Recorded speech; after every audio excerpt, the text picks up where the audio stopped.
আসসালামু আলাইকুম। আজকে আমি রান্না করব আলু বেগুন দিয়ে জাটকা মাছ।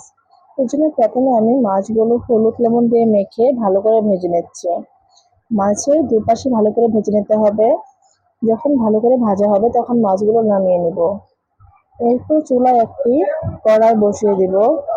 কড়াইটা যখন গরম হয়ে যাবে তখন দিয়ে দিতে হবে পরিমাণ মতো তেল।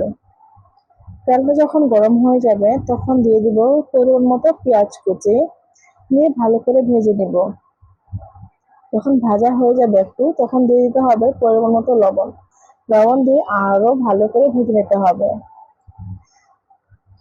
এরপরে ভালো করে ভাজা হয়ে গেলে দিয়ে দেবো পরিমাণ মতো হলুদ গুঁড়া, দিয়ে একটু ভেজে নিতে হবে যেন হলুদ গুঁড়াটার কোনো গন্ধ না থাকে।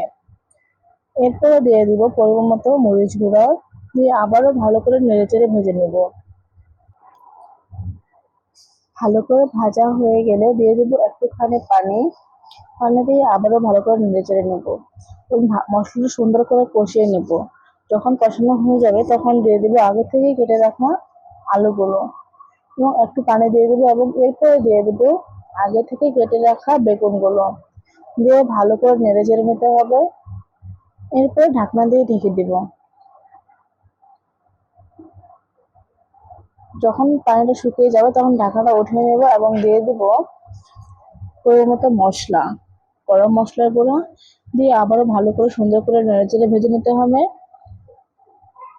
আসলে তরকারিটা আমার কাছে যতক্ষণ ভাজা ভাজা ভালো বেশি হলে অনেক মজা লাগে।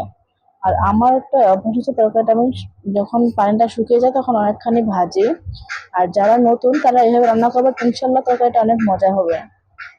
এরপরে আমি দিয়ে দিচ্ছি ঝোল। ঝোল দিয়ে দেওয়ার পরে দিয়ে দিব আগে থেকেই ভেজে রাখা মাছগুলো। আমি একটা একটা করে সবগুলো মাছ দিয়ে দিলাম। এরপর ঢাকনা দিয়ে ঢেকে দিব। প্রায় 20 মিনিটের মতো জাল করে নিচ্ছি। এই তো ফাইনালি তরকারিটা আমার হয়ে গেছে। কেমন হয়েছে অবশ্যই কমেন্ট করে জানাতে ভুলবেন না কিন্তু। আল্লাহ হাফেজ।